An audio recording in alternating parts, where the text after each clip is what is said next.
तो पिछले पार्ट में एक तरफ जहां मास्टर याओ लाओ की बॉडी की रिफाइनिंग की प्रोसेस चल रही थी, वहीं दूसरी तरफ जियान, मास्टर फेंग और साथ ही बाकी सभी सोल हॉल के पावरफुल मास्टर्स से फाइट कर रहे थे। जियान ने हाई सिंह को खुद संभालने का कहा था, इसी वजह से हाई सिंह से लड़ते वक्त वो अपनी सबसे पावरफुल टेक्निक मतलब उसी हेवनली क्रिएशन पाम टेक्निक को परफॉर्म करता है। ये टेक्निक बहुत ही ज्यादा खतरनाक थी और साथ ही इसने ब्लैक होल क्रिएट कर दिया था जो कि हाई सिंह को अपनी तरफ खींच रहा था। वहाँ उस ब्लैक होल में सामने से पहले हाई सिंह ने किसी को मदद के लिए बुलाया जो कि वही मिस्टीरियस लेडी थी जिसे हम पिछले एपिसोड में देख चुके थे। यहाँ हाई सिंह तो मारा गया पर वो मिस्टीरियस लेडी वहाँ पहुँची जिसने जियान पर हमला करना शुरू कर दिया था। जियान भी उसकी पार को पहचान जाता है क्योंकि वो लेडी सच में बहुत ज्यादा ताकतवर थी। ये असल में 9th स्काई मास्टर है जो कि रैंक में हाई सिंह से बहुत ऊपर है। वो लेडी जियान को अपने साथ ले जा रही थी उसे बंदी बनाकर, लेकिन जब उसने जियान को पकड़ने की कोशिश की तब वहाँ मास्टर याओ लाओ आ गए जिन्होंने अपनी नई बॉडी पर कंट्रोल पा लिया है। अभी इस पार्ट की स्टार्टिंग भी इसी के आगे से होती है। मास्टर याओ लाओ उस 9th स्काई मास्टर को दूर करते हुए उससे कहते हैं कि तुम यहाँ मेरे डिसाइपल को बंदी बनाने के लिए आई हो, लेकिन माफ करना तुम इस काबिल नहीं हो कि उसे अपने साथ ले जा पाओ। अभी मास्टर याओ लाओ को वहाँ देखकर जियान और मास्टर फेंग तो खुश थे ही, पर साथ ही बाकी डिसाइपल्स भी बहुत खुश है क्योंकि अब उनकी टीम ज्यादा स्ट्रॉन्ग हो चुकी है। अभी वो 9th स्काई मास्टर हैरानी से कह रही थी कि तुम तो याओ लाओ हो, तुमने एक नई बॉडी पाली, अब शायद तुमसे लड़ने में मजा आएगा। तभी जियान मास्टर याओ लाओ से कहता है कि मैं जब तक बाकियों को संभालता हूँ तब तक आप इसे देखिए।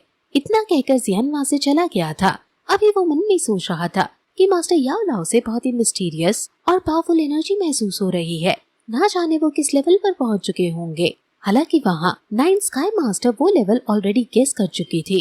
वो कह रही थी कि तुमने अपनी एक नई बॉडी पाली, लेकिन फिर भी तुम ज्यादा से ज्यादा 9 स्टार तौसुन तक पहुँचे होंगे। तुम्हें लगता है क्या तुम इतनी बार से पूरे सोल हॉल को हिला सकते हो? मुझे तो शक है कि तुम मुझे भी नहीं हरा पाओगे। अभी ऐसा कहकर वो अपने नए अटैक की तैयारी करने लगी थी। हालांकि यहाँ मास्टर याओ लाओ उसकी बात का जवाब जरूर देते हैं। वो कहते हैं कि अगर तुम्हें ऐसा ही लगता है तो मैं भी अपनी बात दिखाता हूँ, देखते हैं कि कौन ज्यादा ताकतवर है। ऐसा कहते हुए उन्होंने अपनी ही एनर्जी से एक बॉक्स तैयार किया जो कि क्यूब शेप का था। उससे भी एक मिस्टीरियस एनर्जी निकल रही थी। यहाँ जैसे ही 9th स्काई मास्टर ने अपना अटैक किया तो मास्टर याओ लाओ ने भी अपने उस क्यूब को आगे की तरफ छोड़ दिया, जिसकी एनर्जी से ही ना जाने अजीब से मिरर क्रिएट किए, जिनके कारण 9th स्काई मास्टर की वो सारी एनर्जी रिफ्लेक्ट होते हुए डिस्ट्रॉय हो गई। अभी उसे खुद भी समझ नहीं आ रहा था कि आखिर ये था क्या और मास्टर याओ लाओ ने उसके अटैक को डिस्ट्रॉय कैसे किया। वहाँ मास्टर याओ लाओ कहती है कि तुम्हें लगा कि तुम हमला करोगी और जिंग्यू पेवेलियन इसका कोई जवाब भी नहीं देगा।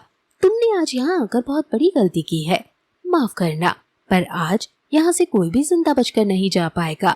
इतना कहते हुए वो पीछे पलटते हैं और सेम उसी एनर्जी को रिलीज करते हैं। ये एनर्जी ना जाने किस तरह से वर्क कर रही थी, पर इसके चलते वहाँ जितने भी सोल हॉल के गार्ड्स थे और साथ ही जो बाकी मास्टर्स थे वो अचानक ही एक क्रिस्टल में कैद होने लगे।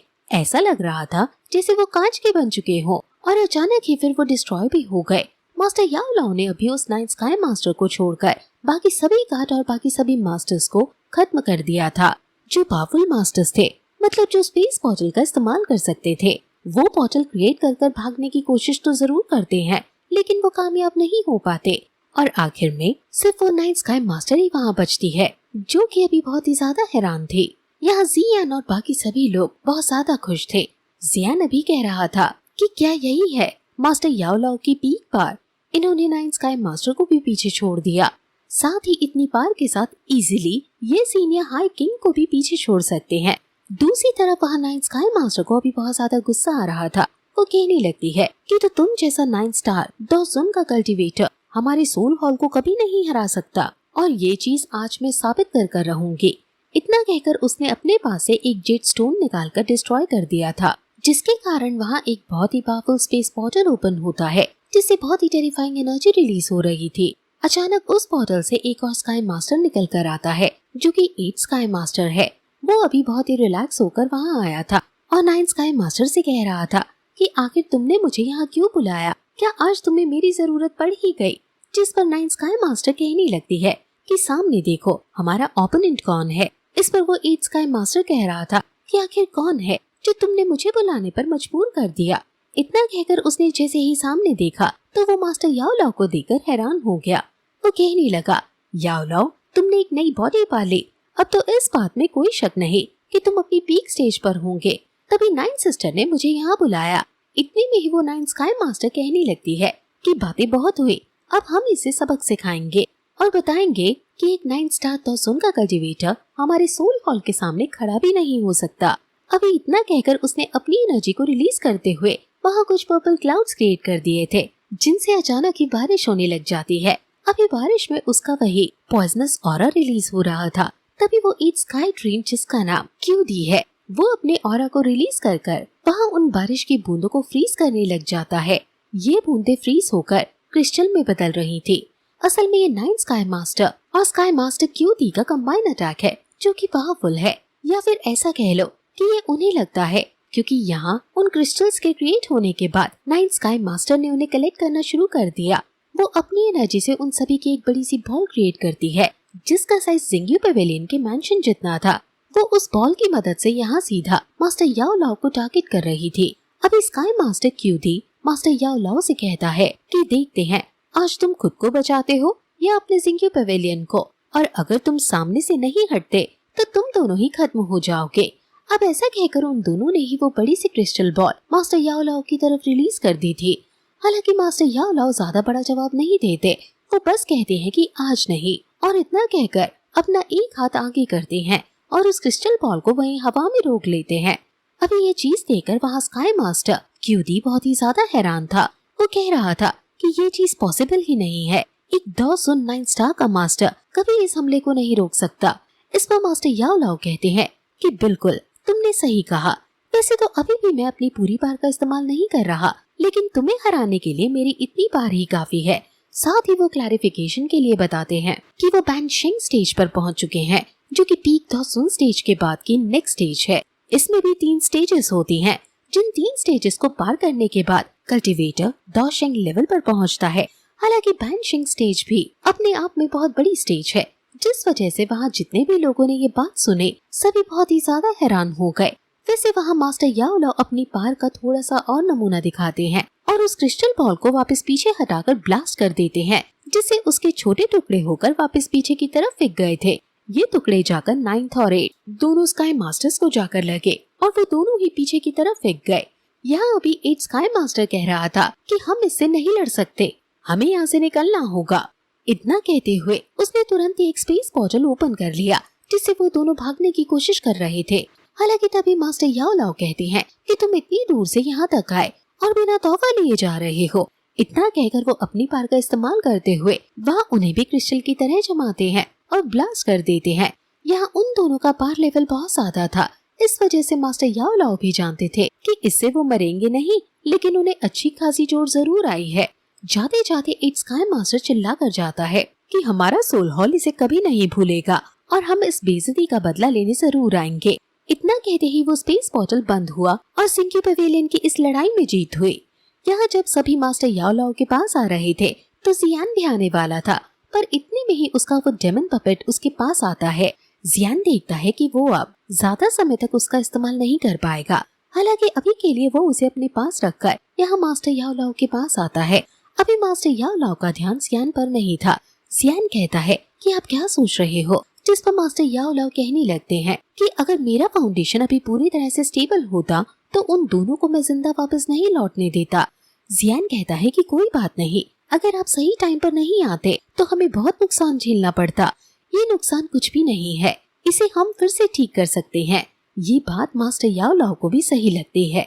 वैसे इतने में ही मास्टर फेंग और बाकी लोग भी वहाँ आ जाते हैं, जो कि मास्टर याओ लाओ को कांग्रेचुलेशंस कहते हैं, क्योंकि वो बैंशिंग रियलम पर पहुंच चुके हैं। साथ ही मास्टर फेंग कह रहे थे कि अब हमारा जिंग्यू पेवेलियन पहले से ज्यादा ताकतवर हो जाएगा। वैसे अब इसके बाद सीन कुछ टाइम बाद पर शिफ्ट होता है। हम देखते हैं कि जियान अभी कल्टीवेशन के थ्रू अपनी सभी चोटों को हील कर रहा था। तभी वहाँ मास्टर याओ लाओ आते हैं। जियान उनसे पूछता है कि सब कुछ ठीक तो है, कहीं सोल हॉल फिर से तो कोई प्रॉब्लम क्रिएट नहीं कर रहा। असल में जियान को यहाँ कुछ दिन बीत चुके हैं, जिस पर मास्टर याओ लाओ कहते हैं कि नहीं, कोई प्रॉब्लम नहीं है, सोल हॉल यहाँ लंबे समय तक आने के बारे में बिल्कुल नहीं सोचेगा। साथ ही वो बताते हैं कि उनके बैंशिंग रियलम पर पहुंच जाने की खबर से सेंट्रल प्लेन के कहीं दूसरे सेक्ट भी अब उनके साथ हाथ मिलाने को तैयार हो चुके हैं, जिससे उनका जिंगियो पवेलियन बहुत ज्यादा ताकतवर होता जा रहा है। जियान कहता है कि मास्टर याओ लाओ, अब आप अपनी रियल बॉडी में लौट चुके हो, इसलिए मुझे ये चीज लौटा देनी चाहिए। इतना कहकर वो अपने पास से उस स्टोरेज रिंग को बाहर निकालता है और मास्टर याओ लाओ को देता है। मास्टर याओ लाओ कहते हैं कि हाँ, तुम इसमें सब कुछ सीख चुके हो, इसलिए अब ये तुम्हारे किसी काम की नहीं, लेकिन मेरे पास कुछ और है जो मैं तुम्हें जरूर देना चाहूंगा। इतना कहकर वो अपने पास से बोन चिलिंग फ्लेम निकालते हैं। जियान ये चीज देखकर हैरान था और उसने शुरुआत में ही साफ साफ मना कर दी थी, ये कहकर कि ये मैं नहीं ले सकता। पर मास्टर याओ लाओ कहते हैं कि नहीं, मैं ऑलरेडी बैंक शेंग रियलम पर पहुंच चुका हूँ, इसलिए ये मेरे ज्यादा काम की नहीं है। अगर तुम इसे भी मास्टर कर लो तो तुम फ्लेम मंत्रा को भी मास्टर कर सकते हो, जिससे ये तुम्हारे बहुत काम आएगी। पर जियान अभी भी नहीं मानता। वो कहता है कि मास्टर, अगर ये आपके पास रहेगी तो ये ज्यादा अच्छा है। वैसे भी एक हेवनली फ्लेम एक अल्केमिस्ट के लिए सबसे जरूरी चीज होती है। अभी ये सारी बड़ी बड़ी बातें सुनकर मास्टर याओ लाओ सोच रहे थे कि ये लड़का इतनी आसानी से बिल्कुल नहीं मानेगा। इसी वजह से वो उस बोन चिलिंग फ्लेम पर से अपने सभी सोल ट्रेसेस को हटा देते हैं, जिससे बोन चिलिंग फ्लेम का अब कोई मास्टर नहीं बचा था। वो अब रिलीज हो चुकी है। जियान ये चीज देखकर हैरान हो जाता है। मास्टर याओ लाओ कहते हैं कि अब इस बोन चिलिंग फ्लेम का मास्टर नहीं है, इसलिए अगर अब तुम चाहो तो इसे रख सकते हो, क्योंकि मैं इसे फिर से कंट्रोल नहीं करने वाला। जियान समझ आता है कि मास्टर याओ लाओ बिल्कुल नहीं मानने वाले, इसी वजह से वो उस बोन चिलिंग फ्लेम को रख लेता है। अब तभी मास्टर याओ लाओ पूछते हैं कि जियान को एंशिएंट मैप के कितने पीसेस मिले हैं, जिस पर जियान जवाब देता है कि ब्लैक रीजन में जो आखिरी पीस मिला था, उसके बाद से उसे एक भी पीस नहीं मिला। मास्टर याओ लाओ कहने लगते हैं कि अगर हम उस चीज की इंफॉर्मेशन निकालना जारी रखें तो ये तुम्हारी पार बढ़ाने के लिए बहुत अच्छा होगा। अभी तुम उस फ्लेम को मास्टर करो, इस चीज की इंफॉर्मेशन मैं तुम्हें बाद में दूंगा। इतना कहकर वो जाने लगे थे, लेकिन तभी उन्हें कुछ याद आता है। वो पलटते हुए कहते हैं कि नलन फैमिली से एक लड़की तुमसे मिलने आई है। जियान ये चीज सुनकर हैरान हो जाता है। हालांकि जब वो बाहर आकर देखता है तो ये यान रैन थे। अभी जियान को आता हुआ देख यान रैन मन में सोचने लगती है कि इतने कम समय में जियान 2 जोन एक्सपर्ट के साथ साथ जिंगियो पवेलियन का यंग मास्टर भी बन गया। अभी ये बात कहते हुए उसे वही पुराना समय याद आ रहा था जब उसने जियान से पीछा छुड़ाने के लिए उसे पिल ऑफर की थी। अभी जियान यहाँ उसके पास आकर उससे पूछता है कि वो इतने दिनों में यहाँ आई, क्या इसका कोई जरूरी कारण है, जिस पर यान रैन जवाब देती है कि हाँ। वो बताती है कि जब वो और उसकी मास्टर मतलब युन युन दोनों ही सेंट्रल प्लेन से गुजर रहे थे, तब उन्हें वहाँ फ्लावर सेक्ट नाम का एक सेक्ट मिला, जहाँ पर युन युन को एल्डर की पोजीशन मिल चुकी थी। वो लोग वहाँ अच्छे से रह रहे थे, लेकिन सेकेंड ईयर के दौरान जब वो एक अजीब सी वैली के पास गए तो वो वहाँ रास्ता भटक गए। इस बीच युन युन को एक बूढ़ी लेडी मिली जो कि बहुत बीमार लग रही थी। युन युन ने उसकी मदद की। उस लेडी का बिहेवियर तो शुरू में थोड़ा खड़ूस था, लेकिन युन युन ने उसका इतना ख्याल रखा कि वो लेडी भी युन युन को पसंद करने लगी। बाद में इन लोगों को पता चला कि वो फ्लावर सेक्ट की सेक्ट मास्टर है, मतलब लीडर की पोजीशन पर है। ये चीज क्लियर थी कि उनके पास अब ज्यादा समय नहीं है, उनकी एज हो चुकी थी और अब फ्लावर सेक्ट को एक नए लीडर की जरूरत थी जिस पर वो लोग भरोसा कर सके। अभी युन युन ने उनका इतना ख्याल रखा था, इसी वजह से उन्होंने इस चीज के लिए युन युन को चुना। उन्होंने युन युन को सेक्ट मास्टर का बैच तो दिया ही, पर जाते जाते उन्होंने अपनी डॉग की भी युन युन की बॉडी में ट्रांसफर कर दी और फिर उन्हें अलविदा किया। हालांकि ये चीज उस पोजीशन की दूसरी दावेदार वाजिन को पसंद नहीं आई, क्योंकि अगर ग्रैंड माँ हुआ युन युन को लीडर नहीं बनाते तो ये पोजीशन वाजिन को मिलती। यहाँ यान रैन जियान को बताती है कि उसकी टीचर यानी युन युन को कभी लीडर की पोजीशन चाहिए ही नहीं थी। इसी वजह से जब हुआजिन ने सेक्ट मास्टर का बैच मांगा तो उन्होंने वो बैच उसे दे दिया। पर हुआजिन यही तक नहीं रुकी, उसे वो तौकीब भी चाहिए थी जो कि ग्रैंड माँ हुआ ने अपनी बॉडी से युन युन की बॉडी में ट्रांसफर की, जो चीज पॉसिबल नहीं थी। इस वजह से यान रैन को यहाँ जियान की मदद के लिए आना पड़ा। जियान कहने लगता है कि अगर मैं गलत नहीं हूँ तो हुआजिन ये काम जबरदस्ती भी करवा सकती थी, क्योंकि उसके पास तो ऑलरेडी बहुत पार होगी। जिस पर यान रैन कहती है कि बिल्कुल, लेकिन सेक्ट के कुछ दूसरे एल्डर ग्रैंड माँ हुआ की इच्छा को मद्देनजर रखते हुए ये चाहते हैं कि युन युन उनकी सेक्ट मास्टर बने। इसी वजह से वो इस चीज के खिलाफ है। इस कारण से हुआजिन ने भी युन युन को एक ड्यूअल कंपटीशन के लिए चैलेंज दिया। अभी सेक्ट मेंबर होने के नाते युन युन को भी ये चैलेंज एक्सेप्ट करना पड़ा, लेकिन इसके लिए उसे अपने लिए एक पार्टनर की जरूरत है। वो हुआजिन के पास उसका लवर जीजुन है जो कि बहुत ताकतवर है। उसे डेमन फ्लावर भी कहा जाता है। जियान कहता है कि आखिर उन दोनों के लेवल क्या है, जिस पर यान रैन बताती है कि ह्वासन 4 स्टार तोसुन लेवल पर है और वही उसके अलावा जीजुन वो 6 स्टार तोसुन लेवल पर है। इसका मतलब वो दोनों ही सच में ताकतवर हैं। अभी जियान ये सुनकर कहता है कि अगर यूनियन के पास ग्रैंडमा हुआ की डॉगी है तो वो तो इसलिए उन दोनों को हरा सकती है। इस पर यान रैन कहती है कि बिल्कुल, लेकिन वो डॉगी अनस्टेबल है और यही एक कारण है कि ह्वासन ने अभी ये चैलेंज किया जिससे कि यूनियन उसे ना लड़ पाए। यान रैन बताती है कि ह्वासन टीचर को मारना चाहती है, इसलिए वो मदद के लिए यहाँ आई। अभी जियान अपना मन पूरी तरह से नहीं बना पा रहा था, पर तभी मास्टर याओ लाओ वहाँ आ गए, जो जियान से कहने लगते हैं कि अगर तुमने बात पर गौर किया हो तो तुमने सुना होगा कि ह्वासन के अलावा ज़ाइजुन जो कि तियानमिंग से बिलोंग करता है, हमार से जिंगयू पवेलियन और तियानमिंग से की कभी आपस में नहीं बने। ये दोनों राइवल्स की तरह है। अगर आगे चलकर ह्वासन फ्लावर सेट की मास्टर बनती है तो वो तियानमिंग का ही साथ देगी, जिससे हमें और प्रॉब्लम क्रिएट होगी। इसलिए मेरे हिसाब से तुम्हें मदद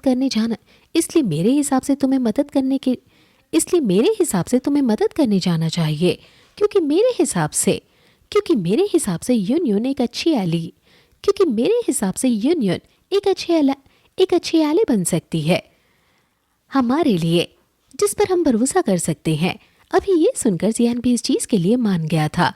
वो मास्टर याओ लाओ से कहता है कि लॉर्ड कैन हाओ और पॉइजनस गर्ल दोनों ही अभी मेडिटेशन में बिजी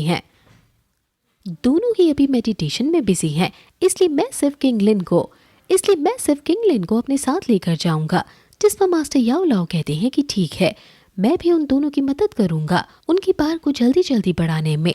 अभी उनके इतना कहते ही जियान यान रैन को लेकर वहाँ से निकल गया था, क्योंकि ये कंपटीशन शुरू होने में अब 15 दिन ही बचे हैं। यहाँ उनके आगे बढ़ते ही ये पार्ट यहीं पर खत्म हो जाता है।